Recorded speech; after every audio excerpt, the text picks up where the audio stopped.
Hey, welcome. This is Lee Waller, and I am taking a look at motion media design in After Effects. If you haven't already taken a look at my first tutorial on shape layers, you can jump out of this one and go take a look at that. It's just some basics on shape layers. This one's going to be a little more advanced. We're going to take a look at building this countdown.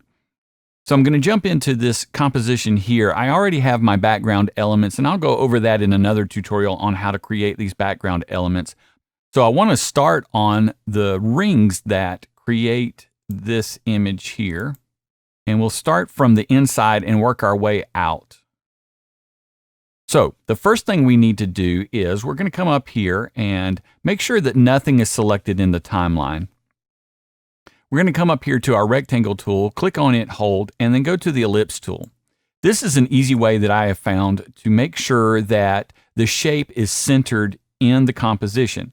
So we have the ellipse tool selected. I'm going to double click on it, and that puts an oval in the center of our composition. Now it's an oval based on the 16:9 aspect ratio of our composition, but we can fix that so that it is a perfectly round circle. We're going to come down in here into our timeline where this shape layer has been placed, and we're going to open up the ellipse one, go to the ellipse path one, and then I'm going to click off the constraint properties right there, and I'm going to type in the size that I want for this. I'm going to make this 750 by 750.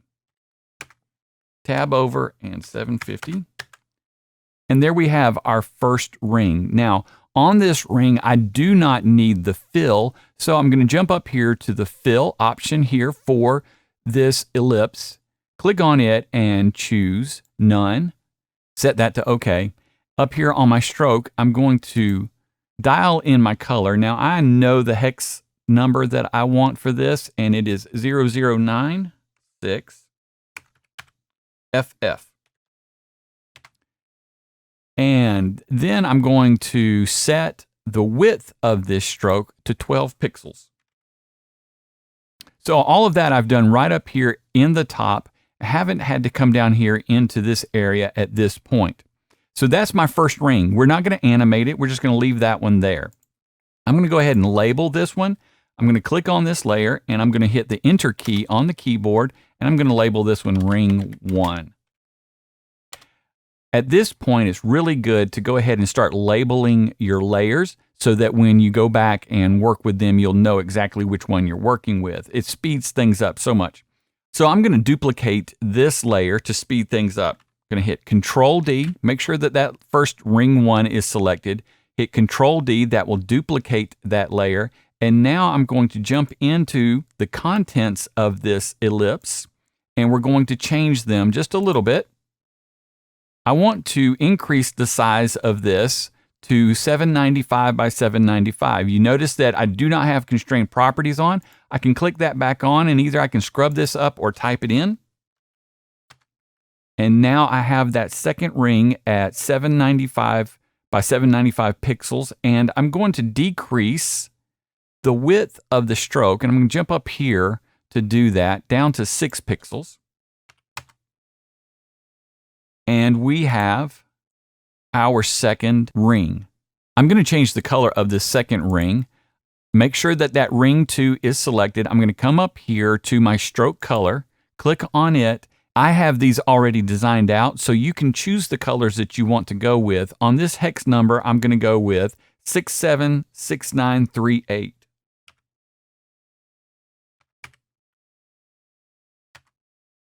Makes it a little bit of a gold color. And I'm just clicking down here in my empty timeline area so that I can see these without the bounding box and the path on them. The next ring is Ring 3. I want to duplicate Ring 2. Control D. I'm going to open up the properties for that. Go into Contents, Ellipse 1, go to Ellipse Path 1, and I'm going to increase the size of it to 840. So I'm going to go into the stroke properties and change a few of these. The first will be the color. Again, I can click here. That opens up the color picker, and I can dial in my number. This one I want to go back to the original blue, which is 0096 FF. I want to change the stroke width from 6 pixels to 20 pixels. Now, in the past, we have been doing that up here at the top, but underneath here, you will see that we have the stroke width that we can also change. I'm going to change that to 20. And now what I want to do is I want to dash this line rather than it be a solid line. To accomplish that, you'll see here, dashes. I'm going to click the plus button, and that creates a dashed line rather than a solid line. We have two numbers here, the dash and then the offset. Of course, the dash will increase the length of this dash, but then also decrease the number of them. And I want to increase the length of this dash from 10 to 20. And then we have the offset right there. That offset can be used to animate this ring. Demonstrate that real quick. I'm going to set a keyframe here at the beginning, and I'm just going to jump in 2 seconds real quick to show you this and type in 100. I have 2 keyframes there. It's going from 0 to an offset of 100. I'm going to animate that. And you can see that it does appear to be rotating the ring. So to keep up with the number of rotations that I actually animate, I'm not going to use offset. I'm going to come into the transform properties for this ellipse. I'm going to open that up, and you'll see that we do have rotation right here. And I'm going to go ahead and animate that one full rotation throughout this 10-second composition. To do that, I'm going to click on the stopwatch next to rotation. Then I'm going to jump down to the end of the composition, and where it says 0x right there, I'm going to click on that and type in 1, and that is telling After Effects to animate this one full rotation throughout this 10 seconds. All right, we'll take a look at that. I want to duplicate another ring to continue building this animation, but rather than duplicating ring 3, I'm going to go back to ring 1, duplicate it, Control D, and I'm going to drag that up just to kind of keep things in order. Drop it right there above ring 3. There I have ring 4 now, and I'm going to open this up. This way I don't have to worry about deleting an animation or changing many of the properties. I'm going to go into ring 4 and take a look at ellipse path 1, and I'm going to click that constrained again and increase this size to 885. And I do want to change the width of the stroke. We're going to change that to 8 pixels. Bring that down a little bit in size. Let's duplicate ring 4 now. Control D. And there we have ring 5. We're going to jump into the contents of it, ellipse path 1. And let's increase this to 950 on the path size. And we want the size of this stroke to be 6 pixels. And I'm going to change the color of this to 5D CFFF. It's a little bit lighter blue, and I do want dashes on this one. So I'm going to go down here to dashes. I'm going to click the plus button and increase that to 12. I'm going to relabel this layer ring 5 to ring 5 short dash, because I'm actually going to add another one on top of this to create the look that we want. And now I'm going to duplicate that layer and relabel that one. And all I'm doing is selecting the layer and hitting the Enter key on the keyboard. And this one's going to be ring 5 long dashes. So I've relabeled that to ring 5 long dashes, and those two are sitting on top of each other. And I'm going to leave it like that, but I'm going to go in and change the dash size of ring 5 long dashes. So we're going to go down here into Contents, Ellipse 1, Stroke, and we're going to take a look at the dashes, and we're going to need to open that up. And our dash size right now is set at 12, and I want to set this next dash size to 114. I also want to change the actual stroke width on this one. So I'm going to increase that to 8 pixels. And we're going to leave the color as is. Now we are going to animate this one. We did not animate the short dashes, but we are going to animate the long dashes. To do that, we want to jump into ellipse 1, transform ellipse 1, open up those transform properties, and we have rotation there. Make sure that my timeline indicator is at the beginning of the composition. I'm going to set a keyframe right here for rotation, then jump to the end of my composition. And rather than going in a positive direction, I'm going to type in a -1 to send this in the opposite direction of our first set of dashes that we animated. So let's take a look at that now. So you can see that the longer dashes on top of the shorter dashes is creating the animation. The shorter dashes are just sitting there. The longer dashes is what we've animated. We can change this animation up even a little bit more by using what is called a track mat. I discussed this in another tutorial if you're not real familiar with this, but it's real simple to accomplish.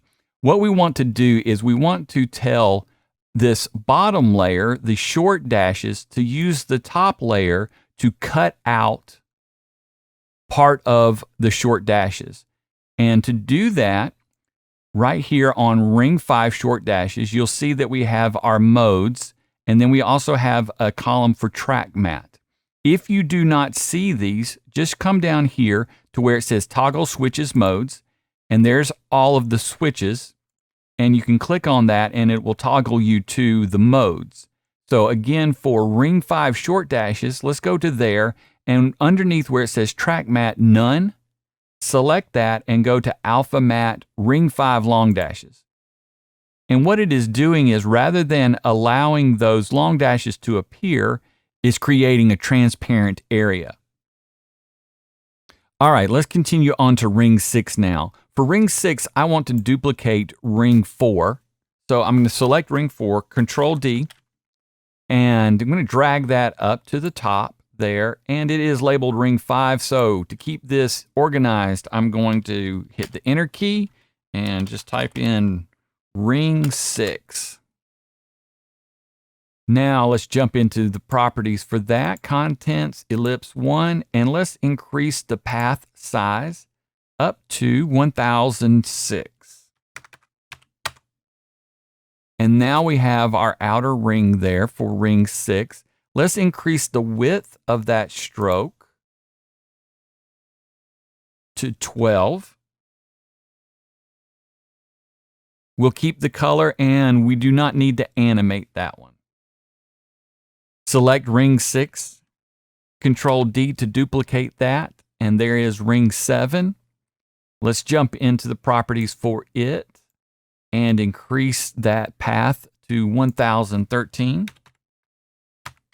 And I want to increase the width of this one fairly wide. So we're going to go into the stroke for this and stroke width. We're going to jump up to 77 pixels on it. Make a fairly wide ring there. We're going to leave the color as is. And it's very similar to what we did with ring 5. We're going to do this with ring 7. I'm going to jump back over here to the original and show you what we're looking at. I'm going to create these blocks here around the ring, and then we're going to create these blocks here around the ring. You can see the original that we have underneath there, but we have these other two sets of rings that we're going to create using dashes. Now let's duplicate ring 7, Control D, and let's label that. This will be our set of left blocks. So ring 7, left blocks. And we're going to make some changes to this in the stroke properties. We want to add dashes to this, so let's click the plus button and let's increase that from 10 up to 180. And you can see we have some pretty large dashes there. I also want to add a gap to these. To do that, I'm going to click the plus button again for the dashes, and you'll see now that we have a dash and now we have this gap. And now that gap is being presented at 10 pixels. You can increase that or decrease that, but I'm going to leave it at 10 pixels for right now. In the original animation on the left side here, we have the large block dashes, but there are none on the right side. To accomplish that, what we're going to need to do is trim the path of this ring so that we eliminate the dashes on this side, but keep the dashes on the left side. I'm going to come back up here, and just so that we can see this a little bit better, I'm going to close all of my properties for ellipse 1. I'm going to make sure that contents is selected right there. And you see this word add. Right here in this arrow, we have a number of transformers, properties that we can add to each of these shape layers. For this one, I want to add trim paths. I can open up the properties for that, and we have a start and an end and an offset. You can begin to increase that start position, and you'll see that we are going from the right around down to the left, and it is bringing that path back. We're trimming that path backwards.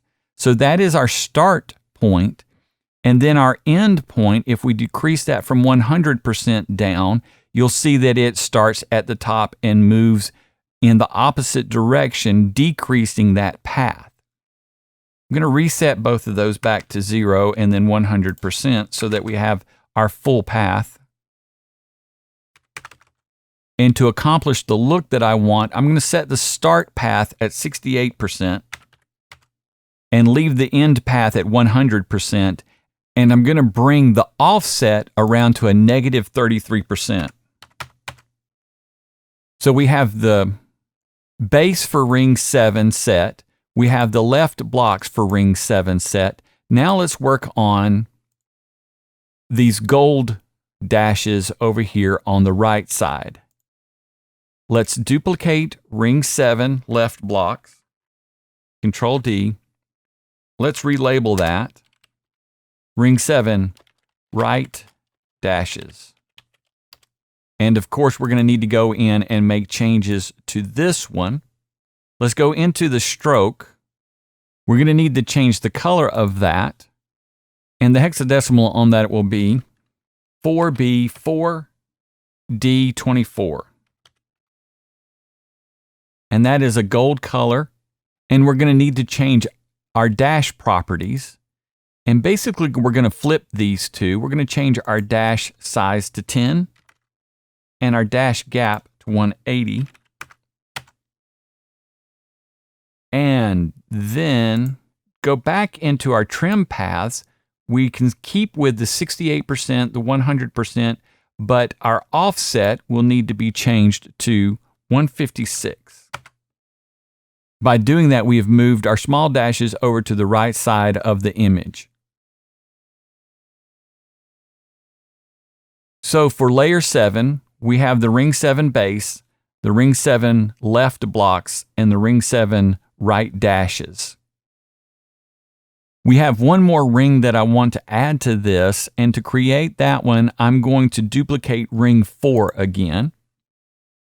So I'm going to select it, Control D, and I'm going to drag that up to the top. It is labeled ring 7 right at the moment, so I'm going to label that to ring 8. And we're going to change properties on it, just like we've been doing all the others. Jump into the ellipse path, and we're going to increase that size up to 1184. And that sets that ring right on the outside of this larger wide ring that we just finished up. So let's take a look at what we've created. We have a number of rings that are just static sitting there, and then the 2 rings that are animated that bring this to life. I want to create a rectangle in here so that we can set our countdown numbers inside of that. To do that, I'm going to jump back up here to my ellipse tool, click on it, hold, go to the rectangle tool, and make sure that nothing is selected in your timeline down here. Find a blank area to click on, and double click on the rectangle tool. You'll see now that we do have a rectangle, and it's much larger than we need, so we're going to jump into the properties for this rectangle and decrease the size. Let's bring that down just by scrubbing that, those properties constrained there. Continue bringing that down, and let's just get it to fit right inside of that inner circle. So I've brought that down to close to around 622 by 350. I'm going to click off, and the color that I have selected there is the color that I want for that. And if for some reason you don't have that color but would like to, the hexadecimal on that is 676938 right there. Just type that in, hit OK. So I'm just clicking off to the side here so that all the bounding boxes will go away and I can get a good idea of what I'm looking at. I do want to create dashes with this rectangle. So just as we've been doing in the stroke of this rectangle, let's go to dashes and click the plus button there. We have a set of dashes there, and I'm going to leave them there at 10 pixels. And I'm going to increase the stroke width just a little bit to 8 pixels. Make that a little more prominent. And I'm going to dial back the opacity for the layer. So I'm going to close that up and go to this. I do need to label this. Let's label this rectangle dashed. And with that layer selected, I'm going to hit T on the keyboard, bring up opacity, and I'm going to drop that down to about 50% just to blend that in so that it's not sticking out so much. And so there's our area for the countdown. To create our countdown numbers, we're going to need to start a new solid layer. So I'm going to come up here, layer, new, solid, and white will be fine. You can make that comp size, and let's label this countdown text. And that white solid appears on top of everything. Don't worry about that, because once we add this text in there, it will drop out. With that layer selected there, let's go up to Effect, and we want to come down to Text and then Numbers. We have a few options here. I'm going to jump over to Avenir Next and going to go to Regular and center this and then hit OK. And now that effect has been added, and all that we see is the countdown text right there. That text is fairly small, so we're going to need to increase the size of it. Let's go ahead over here to our effects, and down here at size, it's at 36. Let's bring that up. And before we move on, let's drop down the number of decimal places from 3 down to 1. Let's change that color. I'm going to bring that to white. And now I want to continue increasing the size of this number. And we're going to bring the position up a little bit to center that. And now let's animate our numbers. To do that, we're going to use the value offset right here. And with our timeline indicator at the very beginning of the composition, we will set that keyframe right there. I'm going to set that at 9 because I want it to start at 9 seconds and count down to 0, which ends up being a 10-second composition. Bring my timeline indicator down to the end of the composition and set that value offset to 0. And what it is doing now will count down from 9 down to 0. You can see that the number's kind of bouncing around. To fix that, if you don't like that, is go to proportional spacing and click that off. In another tutorial, I take a look at the properties that can be added to these shape layers and how they can create even more dynamic animations.